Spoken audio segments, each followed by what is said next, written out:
Assalamualaikum warahmatullahi wabarakatuh. Kembali lagi bersama saya di channel Service Plotok. Oke teman-teman, di kesempatan video kali ini saya kedatangan satu buah kulkas ya, mereknya Sharp, dengan keluhan di sini tidak dingin tapi lampu menyala ya teman-teman ya.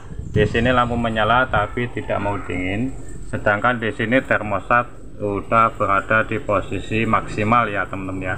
Seharusnya di sini dia dingin.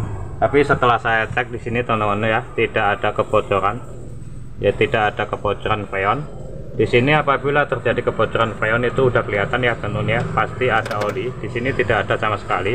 Nah, di sini teman-teman, sebelum ke video selanjutnya jangan lupa teman-teman dukung channel ini dengan cara yaitu like, komen dan subscribe-nya ya. Yang udah subscribe saya ucapkan ribuan terima kasih.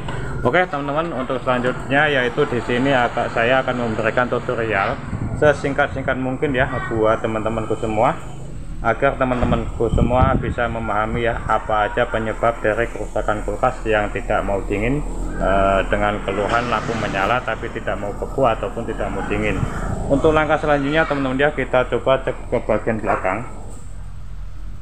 Di sini posisi kulkas sudah mau menyala, sudah saya colokin ya teman ya, bukan mau menyala, sudah saya colokkan ke arus listrik teman-teman ya. Bisa teman-teman perhatikan itu jalurnya ke sana ya, tidak ada rekayasa. Nah di sini teman-teman, untuk langkah-langkah apa aja yang harus kita lakukan, yang pertama kita coba cek di bagian overload dan PTC ya teman-teman ya, overload dan PTC, yang mana overload itu sebagai konduktor ya, teman-teman ya, sebagai konduktor yaitu penyuplai harus masuk ke bagian kompresor ini ya teman-teman ya. Apabila overload tidak berfungsi dengan normal, positif kompresor tidak akan menyala ya teman-teman ya. Dan juga apabila terjadi yang namanya arus listrik berlebihan, yaitu kompresor akan protek ya, overload akan protek dan memutus arus masuk ke bagian kompresor. Nah di sini teman-teman, untuk langkah selanjutnya yaitu kita buka bagian overload ini, karena overload ini sangat penting di bagian kompresor ya, yaitu kulkas pintu 1 maupun kulkas pintu 2. Kita buka dulu dengan cara seperti ini.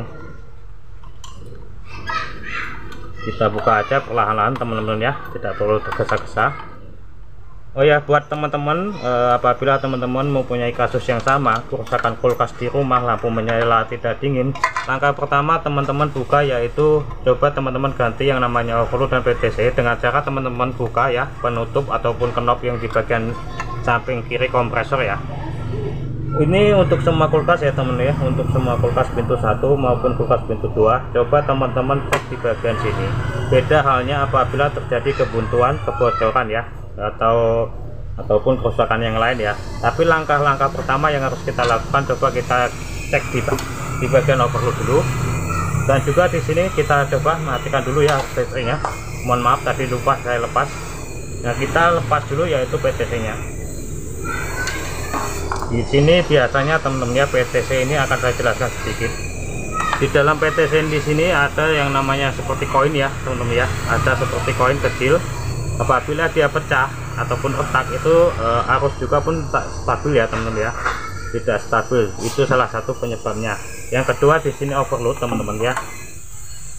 Nah di sini teman-teman, mohon maaf, overload sudah pecah seperti ini. Cukup lumayan ya teman-teman kerusakannya. Nah di sini beliau bilang ke usia kulkas ini udah 8 tahun, wajar teman-teman ya, 8 tahun baru ini yang rusak ya. Kita coba kita ganti overload yang baru. Ini langkah-langkah ringan dulu yang harus teman-teman lakukan apabila mempunyai kulkas di rumah tidak dingin ya. Kita coba ganti dulu overload yang baru dan juga PTC yang baru ya teman-teman ya. Nih bisa teman-teman perhatikan. Jadi ini kemungkinan besar yaitu penyebab dari kenapa kulkas ini tidak dingin ya. Lalu di sini teman-teman kita coba ganti ya. Mohon maaf itu saya skip dulu untuk mengambil overload dan PTC-nya. Teman-teman di sini saya sudah mengambil yaitu overload dan PTC. Ini ya overloadnya dan ini PTC-nya. Coba kita ganti overload dulu dan PTC-nya. Jangan lupa ya teman-teman, tadi di overloadnya di bagian kabel biru dan PTC di kabel warna oranye ya. Bisa teman-teman ingat ya saat pembukaan pelepasan overload dan PTC-nya. Lalu kita pasang. Ini teman-teman bisa perhatikan, mohon maaf, di sini ada 3 kaki ya. yang 2 kaki di bagian bawah, yang 1 kaki di bagian atas. Yang 1 kaki itu yaitu bagian overload ya, yaitu di sini ada lubang 1 bagian overload, kita masukkan seperti ini, lalu kita dorong aja. Nah, lalu di sini PTC terdapat 2 lubang ya, lalu kita posisikan, masukkan di bawah overloadnya ini ya, seperti ini, lalu cukup kita tekan juga. Nah, di sini teman-teman, untuk mengetahui bahwa kerusakan overload dan PTC nya tentunya kita menggunakan tang ampere ya. Nah, ini ya, kita coba menggunakan tang ampere. Di sini coba kita nyalakan di ukuran 20A. Kita tunggu sampai 0. Oke, teman-teman, di sini sudah berada di bagian 0 ya. Kita coba dapatkan kabel yang warna biru, yaitu bagian overload, supaya kita tahu tegangan ampere berapa. Di sini umumnya yaitu kulkas pintu 1 tekanannya yaitu 0,7 ataupun 0,6. Bisa kita perhatikan di sini ya, di sini ada verifikasinya. Di sini yaitu 74 watt, yaitu 0,6 ampere ya. Lalu kita coba nyalakan teman-teman ya. Kita coba menyalakan, teman-teman bisa perhatikan yaitu di bagian ampere. Di sini akan saya colokkan dulu arus listrik stekernya ya. Oke, teman-teman bisa perhatikan. Di sini ampere menunjukkan 0,6. Benar saja di sini kenapa lampu menyala kulkas tidak mau dingin, yaitu disebabkan yaitu overload ini tadi ya teman-teman ya. Overload yang sudah pecah. Nah, bisa teman-teman perhatikan ya. Tadi lempengannya mana tadi? Nah, ini lempengan ini ya teman-teman ya. Lempengan ini dia apabila dingin dia akan protek teman-teman ya. Akan menyalurkan arus ya, tapi kalau dia panas berlebihan dia akan protek ya. Ini contohnya seperti ini teman-teman ya. Nah, di sini teman-teman mungkin cukup sekian video dari saya, semoga bermanfaat. Nah, di sini teman-teman kita coba tunggu beberapa saat ya, sambil kita cek di bagian pipa-pipanya. Dan di sini alhamdulillah pipa tekannya sudah panas.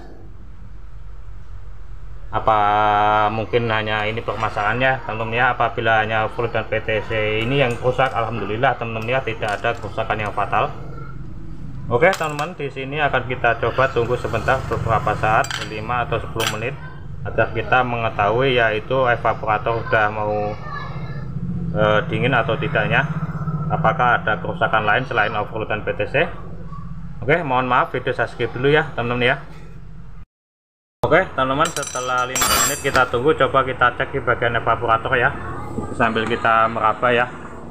Di sini pipa kondensor di bagian bodi sudah terasa hangat. Bisa kita dirasakan di sini udah terasa hangat ya, itu tandanya udah normal. Coba kita cek bagian evaporator. Nah, di sini teman-teman bisa lihat ya, di sini udah keluar bunga es, bisa teman perhatikan. Ini ya, ada keluar bunga esnya nih. Alhamdulillah teman-teman, ternyata di sini kerusakannya yaitu hanyalah overload dan PTC nya ya.